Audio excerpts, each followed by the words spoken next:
We'd been thinking about kind of ways to do a project that might reach older adults. At the time, we thought older adults, to give them information on what their options were if they felt they were suffering from mistreatment. So yeah, that's the basic idea. It came from discussions with students, but also we've been working with RECAA, Respecting Elders Communities Against Abuse, for many years, and they do innovative forum theater work. And we thought there must be a way to translate that into another format. So we thought about the games format, and the escape room came to mind because it's about, like forum theater, real life solving of a puzzle or a conundrum or a situation together. Escape rooms are cooperative games, they're not conflictual games. And so it seemed that there might be something that was translatable. Two things are important. The methodology for the development of the game was important. It involved older adults who have experience in this area.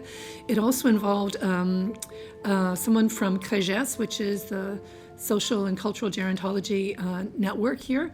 Sarita Israel, who has vast amounts of experience in dealing with older adult mistreatment. So what was really important was bringing together people who had this different kind of expertise and experience. Notre jeu d'évasion est issu d'une collaboration entre le laboratoire ACT, Aging Communication Technologies, le Centre de recherche et d'expertise en gérontologie sociale, qui est le CREGÉS, et l'organisme communautaire Ressources ethnoculturelles contre l'abus envers les aînés, qui est RECAA. Donc, c'était vraiment notre but de travailler ensemble et de trouver une formule innovante pour aborder les thématiques autour de la maltraitance des aînés. The domain of expertise has been involved in various sensitization projects that are aimed for the public. So in the past, and it was very important, we want to raise awareness among older adults themselves. Very often what we've used is videos of scenarios, and the idea is to help people recognize that there's, possible clues that there is mistreatment going on. The escape room is a game, and not only is it a game, it's something that's very popular among young adults. So here we are, able to raise awareness to a group that normally we do not have access to, through a means that is something that is easy for them and enjoyable for them. Pour ceux et celles qui n'ont jamais joué un jeu d'évasion, en fait, c'est une formule de jeu qui est un jeu d'équipe. Et donc, souvent, ce sont des équipes de 3 à 6 personnes qui se présentent dans une salle. Les équipes sont invitées à entrer dans la salle et le but ultime, c'est d'en sortir. Mais pour ce faire, il y a souvent une série d'énigmes, une série de mystères à résoudre. Donc, par exemple, on pourrait être appelé à trouver des combinaisons, à ouvrir des portes cachées, etc. Dans le cadre de notre projet, nous avons décidé d'approprier et aussi de dénaturer un peu la formule du jeu d'évasion commercial et vraiment de créer ensemble, de co-développer un jeu d'évasion sur une problématique importante de justice sociale à nos yeux, précisément sur la maltraitance envers les personnes aînées. Well, I have to tell you, in the beginning, I was shocked with the idea of an escape room. An escape room, it just didn't seem like it would work with what we were doing. We were doing raising awareness of elder mistreatment, and we were a group of older adults, and none of us had experienced an escape room. We had to find out ourselves what it was about, and we realized that our good friends from ACT were all escape room players, and they were excited. And so we listened. We were part of what we considered a very creative strategy, another strategy to raise awareness of elder mistreatment. And then, lo and behold, we had an escape room created right where we were working. And they asked us to test it. Well, that was a challenge, do we have to use intelligence? How would we get out? What was the test? I mean, it was pretty threatening to us. So a group of us volunteered and we went through it and we had so much fun. But then we realized by the end of the game, there were certain things that we noted that were very important. And the question became, would people going through it, what would happen after they finished? How would they question what they had gone through. Notre jeu d'évasion met en scène le personnage de Sandra et son contexte de vie. Alors, vous, le joueur ou la joueuse, incarnez le rôle d'un proche ami de Sandra. Et elle vous appelle et elle a un rendez-vous à l'hôpital et elle a oublié un objet qui est important. Donc, elle vous demande d'aller dans son appartement, le récupérer et d'aller le lui porter.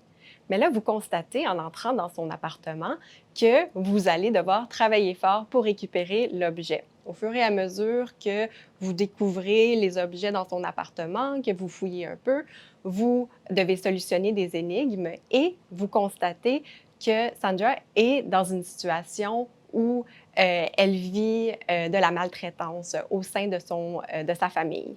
I think one of the key things about our work is what happens if you are a witness or you think you're a witness to what you suspect might be mistreatment.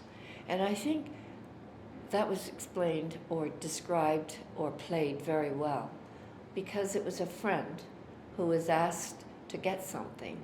And in going to an elder home and looking at what was happening, it could easily be concluded that something was not quite right. The average person, if they see their friend is being mistreated by another, will say, you're crazy, you need to leave this person. You should tell them off, you should do this. And what that may do is that person will never tell you again about that situation because you've already made a judgment and you already have a solution.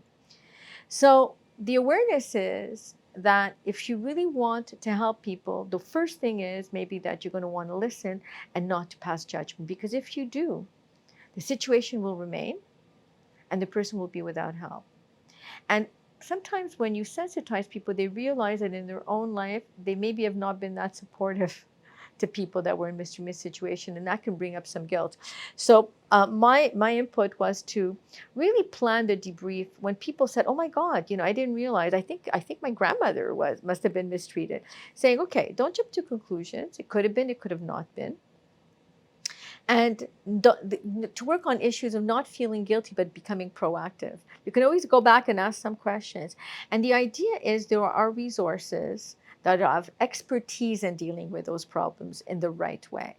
I think as members of the public, our job is, if we recognize something, to name it, to say, oh, I see something, but not to pass judgment. And let the professionals do an evaluation that will really see if in fact it is mistreatment or the sign of something else, and to give the proper support. I think collaboration occurs in two ways in this. It occurred through the co-design process and the collaborative making process with people with expertise, bringing students, older adults, and people with expertise in older adult mistreatment together to do workshops on what would be appropriate. So that was extremely important, is the co-design. The second thing was the testing that we did at Bold, where we actually set up an escape room and we invited people to come participate, and we did debriefs with them that were discussions about what they experienced and what they noticed. So we also asked them about their experience with the game, playing the physical game, and learned lots both about the setup of the room, but also we had very profound discussions about issues of mistreatment. So we realized that this format is one that facilitates dialogue. And so it's not just the collaboration, it's the fact that you get to have a dialogue both with the people you're trying to solve the puzzles with, but then with the team afterwards who can check in to make sure that no one's suffered a trauma as a result of playing the game, that if there's something that's wrong and that they realize something in their own lives they want to discuss, there's a format for that, but also as a mode of education and storytelling. So we learned what they knew or didn't know and what they thought about this format. So I think collaboration works on multiple levels when you're dealing with producing something like an escape room. We're able to invite people ourselves to discuss the issue if people are interested after they see and experience the escape room. So as far as we're concerned, we are really happy. And we've been and the thing is, we've been consulted at every stage. And that's very respectful. C'est plus qu'un outil pour communiquer des résultats de recherche, c'est aussi un projet de recherche en soi où on s'intéresse aux façons novatrices de rejoindre les populations et d'avoir des conversations constructives, complexes à propos de la maltraitance. Donc, ça s'inscrit dans un projet de recherche en cours sur des façons de communiquer la maltraitance. Donc, un des défis de notre jeu d'évasion, c'est qu'il est situé à l'Université Concordia, à Montréal, dans un local, et nous savons que ce n'est pas nécessairement accessible à tout le monde. Donc, au cours des derniers mois, on se questionne beaucoup sur la pérennité du projet, mais aussi comment est-ce qu'on pourrait rendre notre projet plus accessible à plus de personnes à travers la province, par exemple. Donc, présentement, nous travaillons sur une formule où le jeu d'évasion est dans une valise essentiellement. Donc, c'est un peu la même idée. Des petites équipes sont invitées à élucider un mystère encore sur la vie d'une protagoniste, mais tout ce dont ils ont besoin se retrouve dans une valise qui est très portable. I'll tell you, I'm sold on this project. I was from day one. The beauty of projects is you go find people where they're at. Young adults, you find them in games. You know, you can find them in things that are interesting for them, that actually make them use many skills that they have.